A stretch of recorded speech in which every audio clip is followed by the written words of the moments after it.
है। अब बढ़ते हैं जी आगे, आते हैं जी अब एक बड़े मुद्दे की ओर जो कल से जबरदस्त सुर्खियों के अंदर है, क्योंकि हुकूमत की तरफ से प्रॉपर्टी टैक्स के निफाज का अमल तेज कर दिया गया है। 1 मार्च से पूरे यूनियन टेरिटरी के अंदर इसका निफाज होगा। ताहम जम्मू कश्मीर में प्रॉपर्टी टैक्स के निफाज पर जहां सरकारी तर्जुमान की वजाहत तो आई गई है, लेकिन प्रॉपर्टी टैक्स पर चारों साबिक वज़राए आला दोनों मेयरों ने यानी श्रीनगर और जम्मू मेयर ने अपना रद्द-ए-अमल जो है वो दे दिया है। डिसीजन को कहा गया कि जनाब ये सही फैसला नहीं है, जल्दबाजी में लिया गया, सियासी तौर पर यह कहा गया। दूसरी बड़ी बात कि जिस एजेंसी को यह एनफोर्स करना है यानी अर्बन लोकल बॉडीज का म्युनिसिपल कॉर्पोरेशंस जम्मू हो या कश्मीर हो जिनके ऊपर इसका इतलाक है और म्युनिसिपल काउंसिल पर जहां पर इतलाक है, तो यहां पर 2 इलेक्टेड बड़े रिप्रेजेंटेटिव जिन्हें बाबाए शहर कहते हैं, जम्मू म्युनिसिपल कॉर्पोरेशन के हो या श्रीनगर म्युनिसिपल कॉर्पोरेशन के हो, तो जुनैद आजम मत्तू साहब का मानना है कि decision was not approved by elected ULB यानी अर्बन लोकल बॉडी से इसको वेट नहीं करवाया गया, कोई भी मशावरत नहीं हुई और ये फैसला ऊपर से आया। अब हम जी अपनी मीटिंग करेंगे, वहां पर देखेंगे क्या होगा।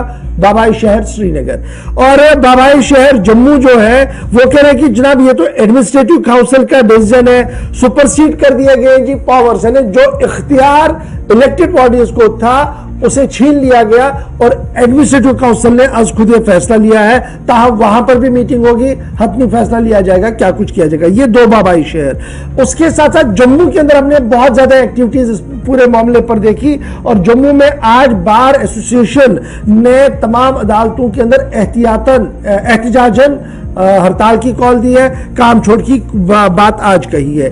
ये तो हो गया जनाब कल से लेकर अभी तक, लेकिन रात देर गए जम्मू कश्मीर में प्रॉपर्टी टैक्स के नफाज पर सरकारी तर्जुमान की वजाहत भी आई है।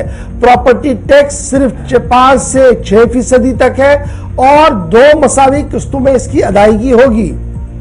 जो शहरी प्रॉपर्टी टैक्स की अदायगी में जल्दी करेंगे उसे 10% की छूट भी मिल सकती है और बल्दियाती इदारों को मजबूत करने के लिए इस तरीके का फैसला बहुत ज्यादा जरूरी था। यह जनाब कहा गया जी सरकारी तर्जुमान की तरफ से।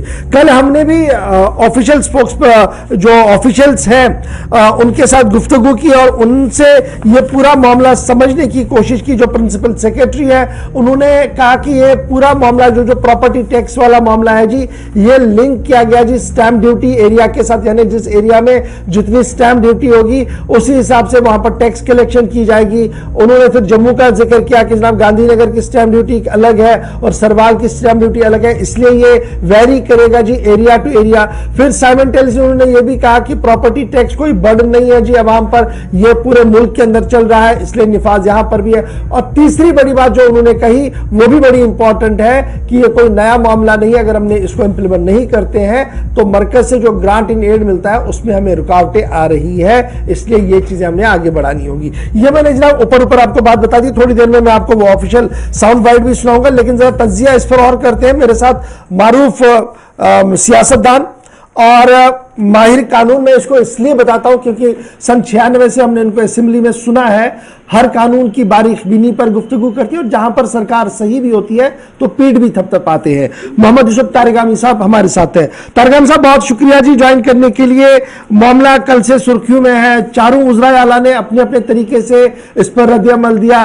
किसी ने भी ये नहीं कहा कि जनाब आउटराइटली ये गलत है, बल्कि कहा कि शायद टाइमिंग सही नहीं है, प्रॉपर प्लेसमेंट नहीं है जी, इसकी नहीं होना चाहिए था। लेकिन अवामी सतह पर इस तरह भी कैफियत है कि अब ये प्रॉपर्टी टैक्स देना है, साल में एक बार देना है और जिसकी जितनी वैल्यूएशन होगी स्टैंप ड्यूटी उस हिसाब से देना पड़ेगा। सरकार अपनी वजाहत दे चुकी है। इस बीच आप जो कल से इस पूरे प्रोसेस को देख रहे हैं, कैसे इस कानून को देख रहे हैं, कितना बेहतर फैसला है ये है और क्या कुछ इसमें खामी आपको नजर आ रही है?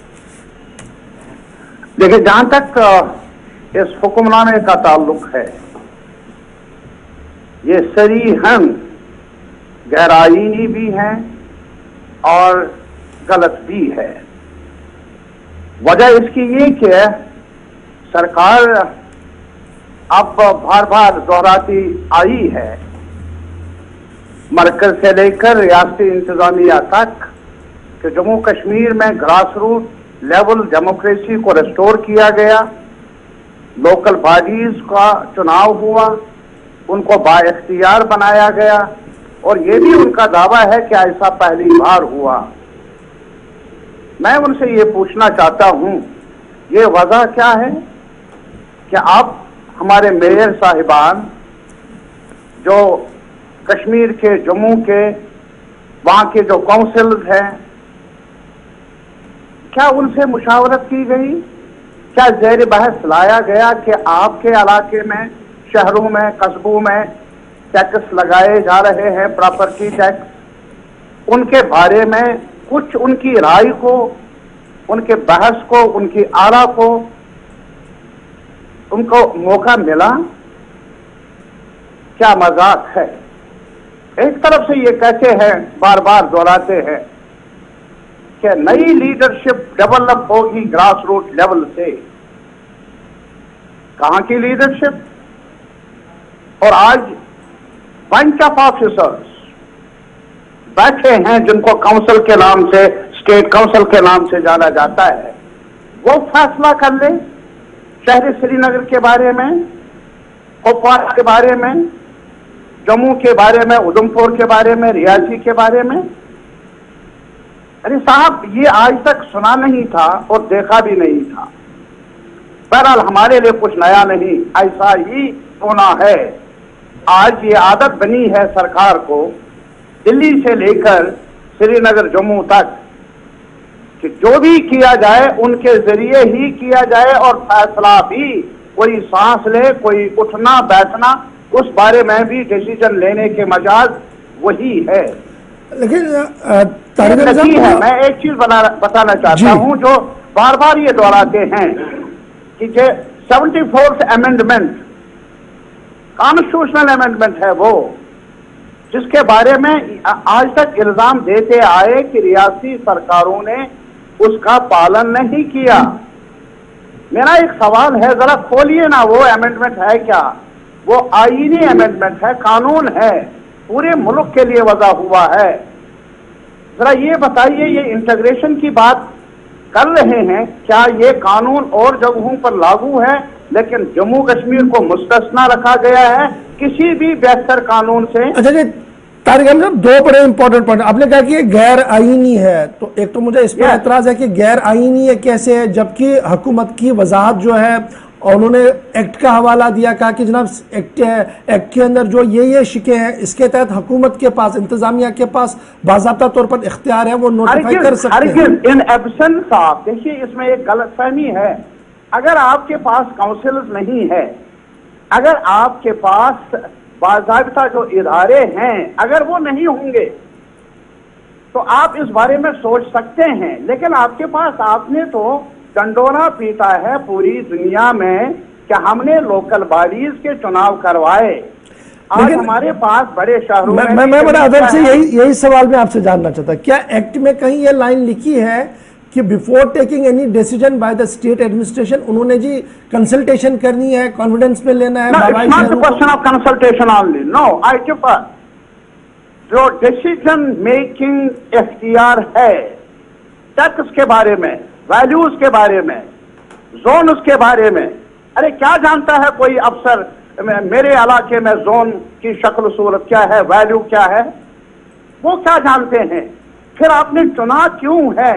श्रीनगर को हवा कदल के बारे में कोई फैसला कर ले ऑफिसर, जो पता नहीं कहां से नाजिल हुआ है। मेहरबानी होगी आपकी, आप मुझे माफ कर लें। ये इस वजह से यार, कुछ तो कायदा जाबिता का ख्याल रखो। हमारे पास इलेक्टेड इंस्टीट्यूशंस हैं, वो मजाज है। और ये हमारी बात है कि आप क्या बताएंगे, लेजिस्लेचर का इख्तियार है कानून बनाने का। अब वो लेजिस्लेचर भी नहीं। अजीब आजकल सूरत हाल है कि पूरे मुल्क में जमहूरियत है, जमहूरियत के बारे में चर्चा है, लेकिन जम्मू कश्मीर है 18 से लेकर आज तक असेंबली ही नहीं। तो क्या मैं ये समझूं कि तारिक अहमद साहब ये कह रहे हैं कि तारिक अहमद साहब का मानना है कि टैक्स इंपोज ना हो? नहीं तारिक अहमद साहब, दो चीजें हैं बड़ी इंपॉर्टेंट। क्या मैं ये समझूं कि आप इस बात के हामी है कि टैक्स का बोझ ना डाला जाए? नो, मैं ये नहीं साहब, मत नहीं। मेरे अल्फाज मेरे ही रहेंगे। आप उनकी इंटरप्रिटेशन कर सकते हैं, लेकिन ये नहीं कि आप मेरे अल्फाज को बदल ही सके, ऐसा नहीं। मैंने कहा टैक्स लगाने का कानून बनाना, रेट्स मुकर्रर करना, वैल्यू डिसाइड करना वो इलेक्टेड बॉडीज का है। अच्छा, जब ठीक है जी, वो ब्यूरोक्रेट्स हुआ। लेकिन मैं वही कह रहा हूँ ना, या तो फिर with due honour to all the elected bodies, या तो उन्होंने अपने कानून को पढ़ा ही नहीं है ना। उसमें एक लाइन भी कहीं पर ये नहीं है कि स्टेट गवर्नमेंट जब टैक्स इंपोज करेगी वो किससे कंसल्टेशन करेगी। उसमें सीधे लिखा कि ऑर्डर्स निकाले जाएंगे। अरे साहब, वैल्यूज कौन डिसाइड कर लेगा? वैल्यू आप थोड़ा सा लफ्ज भी देख लीजिए ना। अरे मुझे बताइए, जोन को मुकर्रर करना, जोन की शक्ल क्या है, एक जगह एक महल्ले में दूसरे महल्ले में, इसके बारे में कोई कहीं से आया हुआ अफसर फैसला कर ले, लेकिन उस महल्ले का रहने वाला काउंसलर उसको पता भी नहीं। क्या ये कौन सा तरीका है जमहूरियत का? कौन सा तरीका है फैसला लेने का? बहरहाल इनको ऐलान करना चाहिए, एक ही चीज है, इनको कहना चाहिए कि आप कॉन्स्टिट्यूशन लागू नहीं है जम्मू कश्मीर में, माफ करना मुझे, इनको कहना चाहिए कि इमरजेंसी नाफिज है जम्मू कश्मीर में। तब साहब बादशाह है और बादशाह जो चाहे कर ले, लेकिन अगर अभी भी कॉन्स्टिट्यूशनल ऑर्डर जिंदा है, अभी भी अगर कॉन्स्टिट्यूशन है पूरे मुल्क में, जम्मू कश्मीर में भी ये सरीहन आईन के खिलाफ है, कानून के खिलाफ। चलिए, बहुत शुक्रिया जी तारिक अहमद साहब ज्वाइन करने के लिए। पॉलिटिकल लीडरशिप का गिला ये है कि जनाब कंसल्टेशन नहीं है, लेकिन खुलकर ये कोई नहीं कह रहा कि जनाब टैक्स इंपोजिशन गलत है। ये बड़ी बड़ी क्लियर कट बात है गौर, जो हम कल से सुन रहे हैं कि पॉलिटिकल पार्टियां एक बीच का लाइन लेकर डिप्लोमेटिक लाइन ले रहे हैं। कोई ये नहीं कह रहा कि जनाब टैक्स इंपोजिशन गलत है, आप टैक्स अब आम पर लगा रहे हैं, ये गलत है, नहीं होना चाहिए। कह रहे हैं जनाब टाइमिंग सही नहीं है जी, प्रॉपर प्लानिंग नहीं है, आपने कंसल्टेशन नहीं की। हो सकता है ये सही भी हो, लेकिन सरकार ने क्या कुछ कहा? कल हमारी नुमाइंदा रितिका राजपूत ने प्रिंसिपल सेक्रेटरी से गुफ्तगू की और यही कुछ मामले उनके सामने रखने की कोशिश की। कल रात को आपने देखा होगा, लेकिन याद दहानी के लिए चूंकि खबर चल रही है इसलिए उसको जरा अपडेट करेंगे, आपको सुनाते हैं कि प्रिंसिपल सेक्रेटरी साहब ने इस पूरे मामले पर क्या कुछ कहा। फटाफट से जरा। 78 अर्बन लोकल बॉडीज है, 2 म्यूनसिपल कॉरपोरेशन है जम्मू और श्रीनगर में। उनका जो म्यूनसिपल सर्विसेज देने के लिए, उनको जैसे सैनिटेशन की सर्विसेज है, पार्क्स एंड गार्डन्स को इम्प्रूव करना है, रोड को इम्प्रूव करना है, जैसे और भी अन्य म्यूनसिपल सर्विसेज देने के लिए उनको पैसे की ज़रूरत पड़ती है, उनको रेवेन्यू की ज़रूरत है।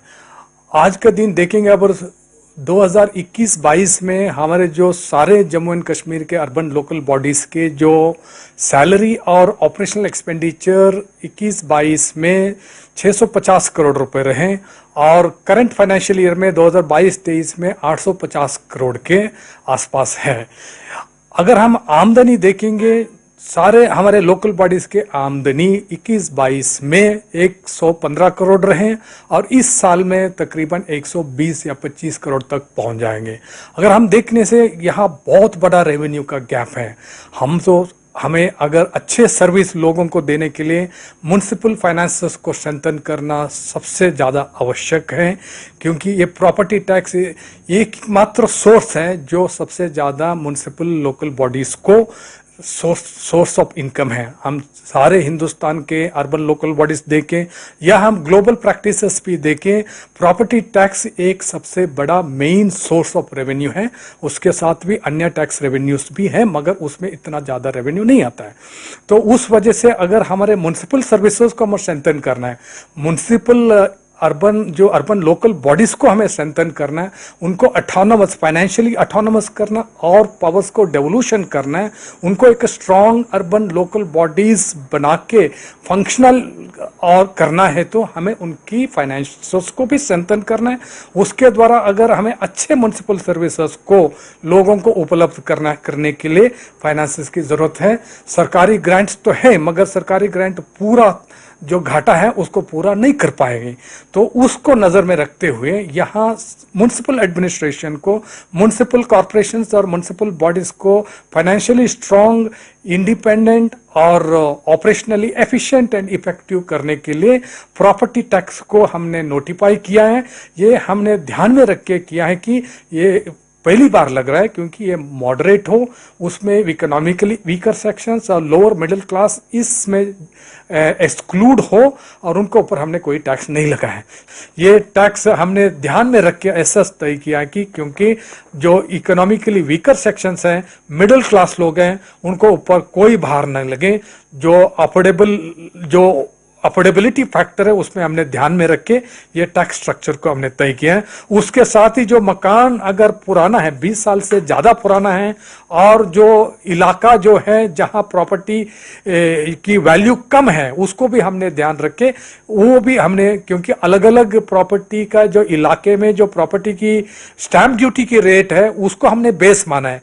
जहां प्रॉपर्टी कीमत कम है वहां प्रॉपर्टी टैक्स कम लगेगा, जहां मकान की उम्र 20 साल से ज़्यादा है वहां कम लगेगा, जहां यूज रेसिडेंशियल के लिए होगा वहां कम लगेगा, जहां कमर्शियल या इंस्टीट्यूशनल या इंडस्ट्री पर्पस के वहां ग्रेडेड वे में ज्यादा लगेगा, और जहां एरिया 2000 या 3000, 4000, 5000 जैसे बड़े बड़े मकान हैं, बड़े इंडस्ट्रीज हैं, बड़े कमर्शियल एस्टेब्लिशमेंट्स हैं, मॉल्स हैं, उनके लिए हमें ग्रेडेड वे में ज़्यादा प्रॉपर्टी टैक्स उनके लगा है। मगर फिर भी हम देखेंगे हमारा प्रॉपर्टी टैक्स, JNK का प्रॉपर्टी रैंक हिंदुस्तान का प्रॉपर्टी टैक्स में सबसे कम में एक है।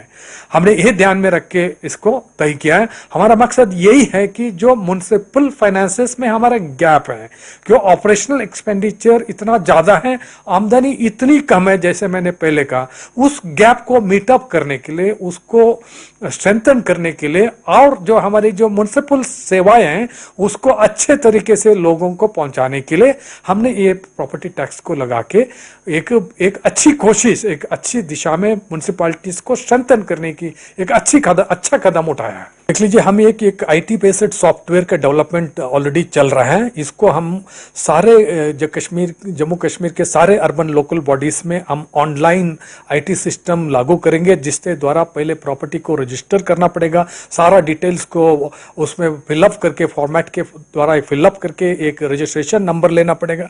उसके बाद प्रॉपर्टी टैक्स को पेमेंट करने के लिए ऑनलाइन पेमेंट सिस्टम हम रखेंगे, और उसके बाद रिटर्न फाइलिंग, और उसमें जो कार्रवाई होगी प्रॉपर्टी टैक्स की, सारा सिस्टम हम ऑनलाइन के जरिए करेंगे, और सारा सुविधा उसमें सारा फ्रीक्वेंटली आस्क्ड क्वेश्चंस, उसके आंसर और उसके वीडियो, और जो उसके द्वारा हम IEC कैंपेन भी करेंगे, लोगों का, हमारे सरकारी लोगों का ट्रेनिंग भी करेंगे, और स्टेक होल्डर्स के लिए, टैक्स पेयर्स के लिए अगर कोई इंफॉर्मेशन की जरूरत है उसका हम हेल्प डेस्क भी खोलेंगे, और कैंपेन भी उसके बारे में हम लोग लागू करेंगे।